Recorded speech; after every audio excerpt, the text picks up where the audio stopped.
السلام عليكم ورحمة الله وبركاته.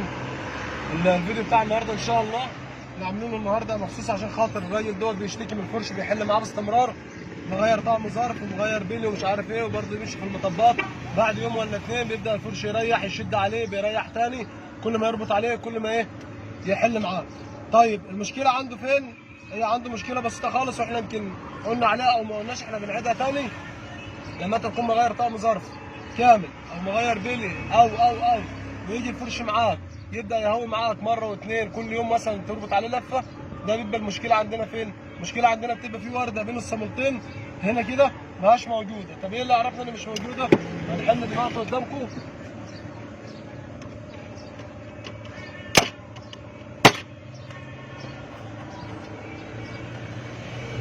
احنا دلوقتي بنحل الصامولتين، هم المفروض صامولتين رباط بينهم وبين بعضهم زي ما انت شايف كده، وبعد كده بيبقى طقم الظرف تحت منهم بالبلي. تمام؟ ده دلوقتي الصاموله ودي الصاموله اللي تحت. هنا مفيش ورده في النص اهو. تمام؟ طيب ولازم الورده اللي في النص، طبيعي لازم الورده اللي في النص. ليه الورده اللي في النص؟ لان الورده اللي في النص زي دي كده، دي جديده احنا جايبينها لسه هركبها لها اهيت. الورده دي بتركب هنا بين الصامولتين، ولو بصيت في الورده من جوه هتلاقي فيها تيله شفه زي زنبه. تمام؟ طب الزنبه دي وظيفتها ايه؟ الزنبه دي لها مجرى في الفرشه اهي. لا مجرى هنا في الفرشه اهيت. تمام؟ بتخش في المجرى بتاعتها. تمام؟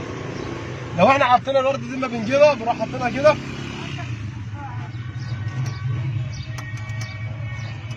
وبننزلها كده زي ما انت شايف بين الصاموله اهيت. اول صاموله بنربطها ناخد بوش الفرش، وبعد كده بنبدا نحط الورده. بص لو بصيت الورده ما بتتحركش يمين وشمال، خلاص هي بتاخد المنيم بتاع التيله بتاعتها اهيت، والسنه بتاعتها عشقت فين؟ في الفرش. فاصبح ان هي الصاموله اللي تحت انت ربطت خدت بوشك، قفلت الورده ربطت الصاموله الثانيه زي كده.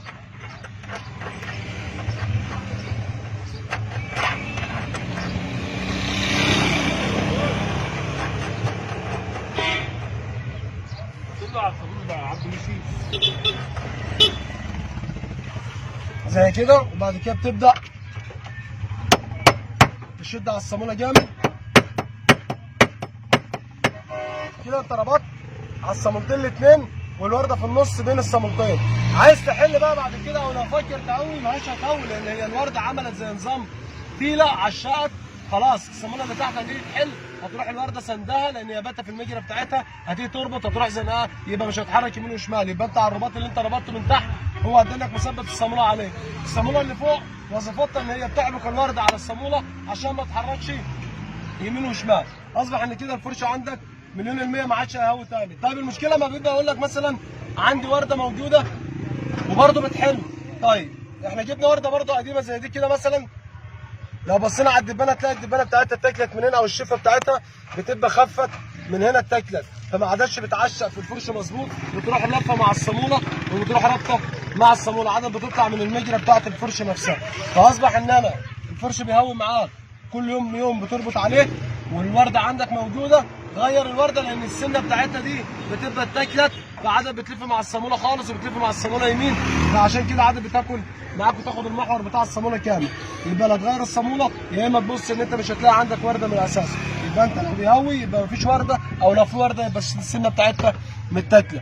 فاحنا حبينا نوضحها مخصوص عشان خاطر الناس اللي بتشتكي من الموضوع ده كتير، يقول لك مغير طقم ظرف وبرضه الفرش عندي بيريح، وبنقول مطبات بنقول من اكل المطب. طب ما تاكلش مطبات، طب يعني انا همشي اشيل الماكينه على كتفي؟ ما هو من طبيعي لازم اعدي في المطبات واكل مطبات، امال هي معموله ليه؟ فاحنا حبينا نوضحها مخصوص الفيديو دوت عشان خاطر الناس اللي هي كانت بتقول الفرشه عندها في مشكله، فاحنا برضه بنوضحها لكم. انتظرونا الفيديو الجاي ان شاء الله.